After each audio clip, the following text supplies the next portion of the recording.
Kalau Ridwan Kamil doang mah gampang lah lawannya.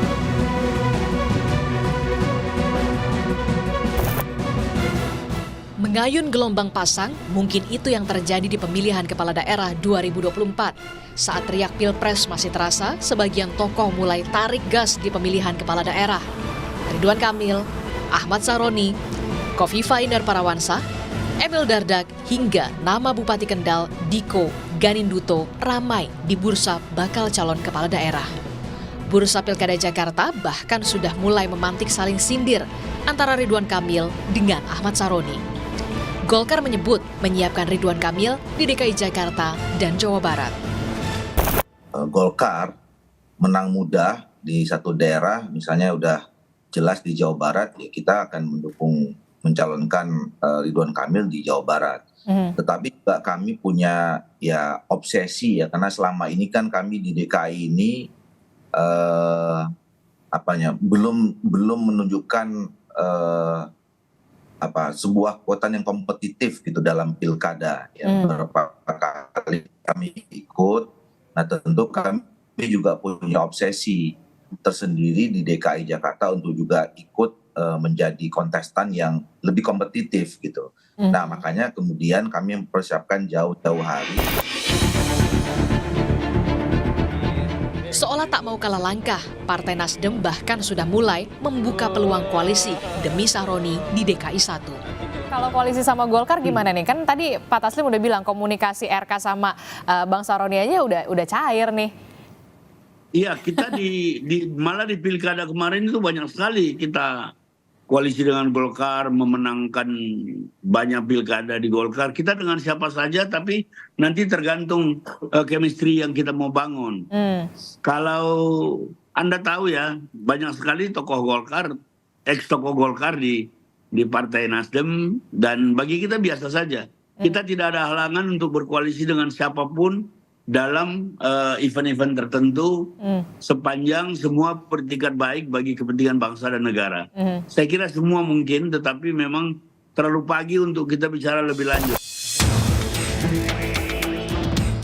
Di gelanggang Pilgub Jatim, Emil Dardak mulai naik panggung. Ia bahkan mendapat endorse dari Cawapres Gibran Rakabuming Raka saat sowan ke Balai Kota Solo. Kalau Bu Kofifa sudah hampir semua yang mendukung Mas Gibran dan Pak Prabowo kemarin, alhamdulillah sudah menyampaikan dukungannya kepada Bu Kofifa. Dan Bu Kofifa tentu juga salah satu tentu yang beliau akan segera kalau ke Jawa Timur ketemu, nggak boleh terlihat tentu dengan Bu Kofifa juga. Artinya nanti tetap berdampingan dengan Mas Emil lagi pada?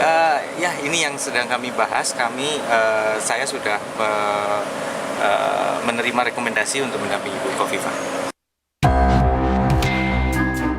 Direktur Parameter Politik Indonesia, Adi Prayitno menyebut, nama populer maupun dukungan tokoh terkenal bukan jaminan di pemilihan kepala daerah. Kerja politik melalui mesin partai hingga sosialisasi ke kalangan bawah tetap jadi pilihan utama. Bagi saya saat ini adalah ajang konsolidasi, ajang sosialisasi, nama-nama yang disorongkan di daerah tertentu seperti Jakarta ini, dia punya daya serap yang bagus nggak di level masyarakat. Kalau dia bagus, penerimaannya juga bagus, bukan tidak mungkin dialah yang kemudian akan dipasangkan. Setiap politik personal calonlah plus mesin partai dan mesin pemenangan itu adalah kunci segala-galanya untuk memenangkan pertarungan. Ada bahwa faedah endorsement dari presiden dan wakil presiden, tapi juga tidak bisa dimaksimalkan karena endorsementnya ini akan terdistribusi ke banyak tempat. Pendaftaran Pilkada serentak akan dimulai pada 27 Agustus 2024. Warga baru bisa memilih pemimpin daerahnya pada 27 November. Pertanyaan selanjutnya, apakah betul sengitnya persaingan pilkada seperti rasa Pilpres? Tim Liputan, Kompas TV.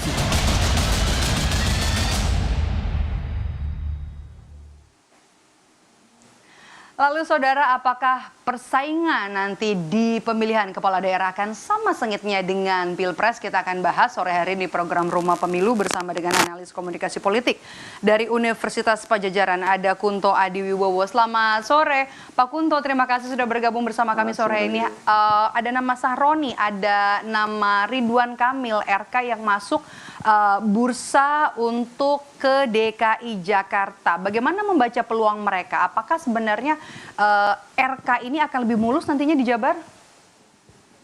Iya Mbak, kalau menurut saya karena Pak RK atau Kang Emil ini adalah masih, ya kemarin incumbent, sekarang ada PJ-nya Pak Bey, dia masih punya pengaruh yang besar di Jawa Barat, jadi sangat mungkin Ridwan Kamil ini akan menang mudah nanti di Jawa Barat, seperti kata Bang Doli kan gitu. Jawa Barat kayaknya udah gampang lah, pasti menang mudah lah kalau saya.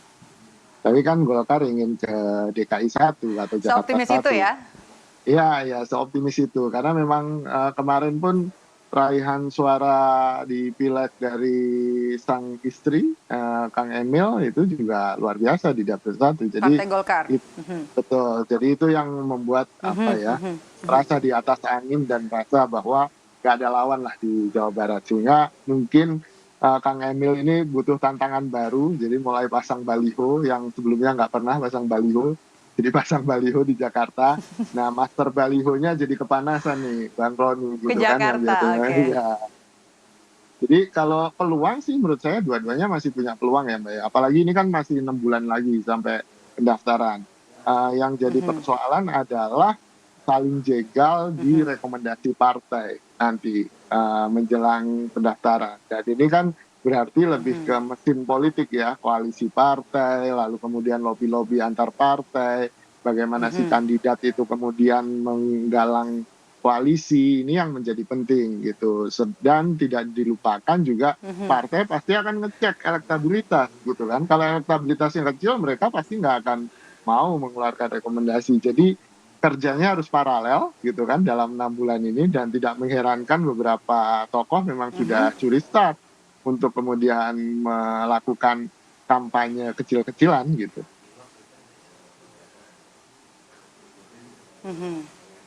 Oke, sudah mulai santer terdengar ya keduanya. Kalau untuk Jateng sendiri yang sudah masuk bursa selama ini adalah nama Bupati Kendal, Diko Ganundito. Kalau misalnya kita bisa lihat, ini juga Diko ini sering menunjukkan kedekatannya dengan Gibran Rakabuming Raka. Bagaimana Anda membaca peluang Diko, Jawa Tengah? Iya Mbak, Diko ini kan pemimpin daerah, kepala daerah yang muda, punya potensi, dan kemudian juga di-endorse oleh Mas Gibran, di-endorse oleh keluarga Pak Jokowi gitu kan, yang juga punya pengaruh besar di Jawa Tengah. Jadi sangat mungkin Mas Diko ini menjadi ya semacam jago yang dielus lah untuk Pilkada Jawa Tengah 2024. Tapi sangat mungkin ketua-ketua DPW partai politik di Jawa Tengah nggak akan tinggal diam gitu kan.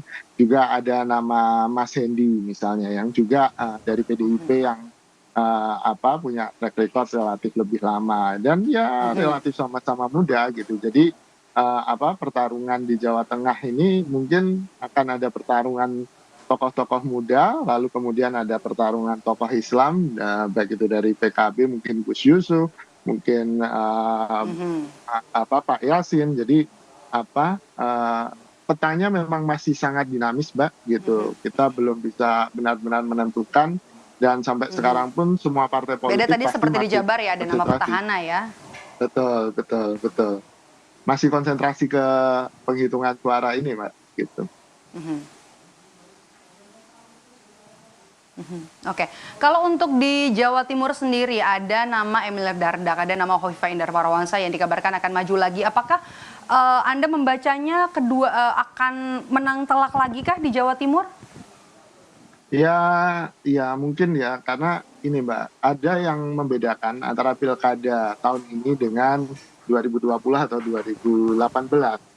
Di 2024 hampir semuanya ada PJ, pejabat gitu kan, ada pejabat, sehingga gubernur yang incumbent pun sebenarnya nggak pegang kuasa penuh gitu kan, ada pejabat-pejabat di situ.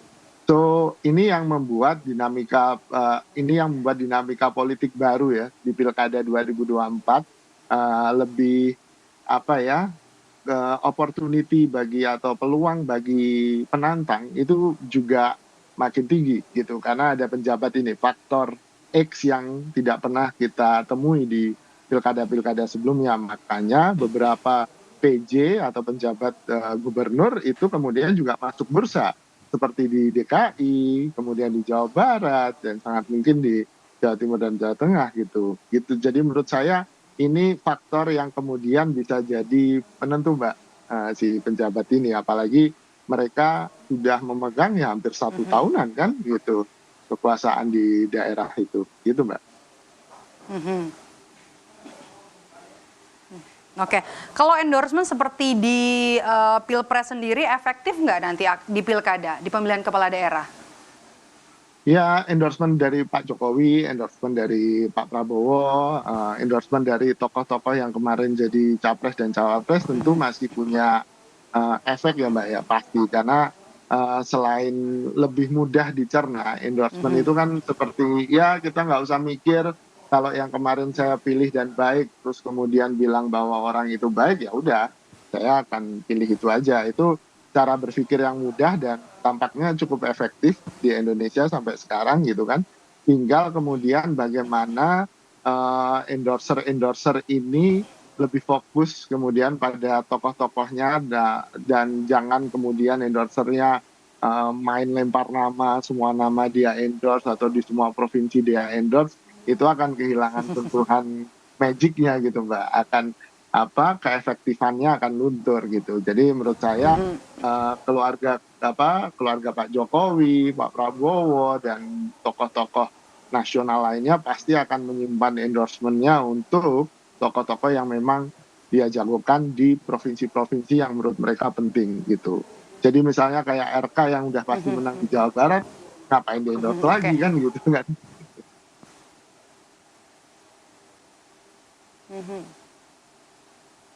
Oke, kalau misalnya mau memanfaatkan gelombang atau riak yang masih ada sisa-sisa dari Pilpres ini, sebenarnya apa yang mesti diperhatikan oleh tokoh-tokoh yang nanti akan maju di pemilihan kepala daerah memanfaatkan riak-riak yang masih ada sisa dari Pilpres ini, apa yang harus diperhatikan? Ya Mbak, kalau dari Pilpres problemnya adalah Pilpres kemarin tidak terlalu besar polarisasi politiknya, tidak seperti 2014 dan 2019. Lalu kemudian yang kedua adalah hampir semua provinsi itu kemenangannya di 02, ya kan? Kecuali 2 provinsi saja yang 01 menang kan, Sumatera Barat dan Aceh kalau nggak salah. Jadi ini agak susah nih kalau kemarin misalnya ada beberapa provinsi yang menang 01, beberapa provinsi 03 menang, 02 menang. Nah ini pilkadanya akan lebih menarik. Cuma tidak menutup kemungkinan kemudian PDIP pasti melawan balik di Jawa Tengah gitu kan. Lalu PDIP mungkin juga akan melawan di DKI Jakarta dengan Bu Rismanya gitu.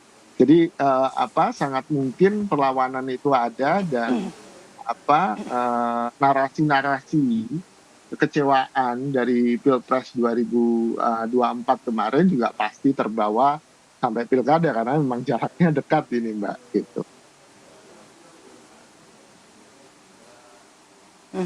Anda tadi sempat menyinggung nama Menteri Sosial Tri Risma hari ini di bursa untuk DKI Jakarta. Bagaimana membaca peluangnya, Mas Kunto? Apa Kunto?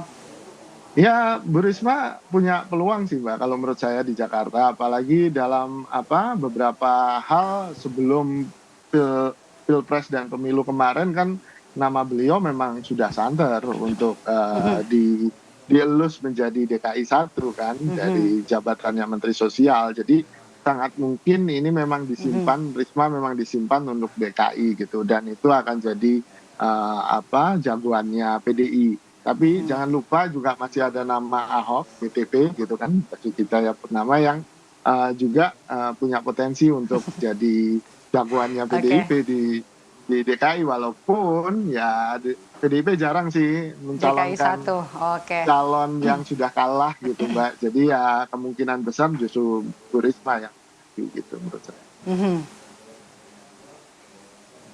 Oke.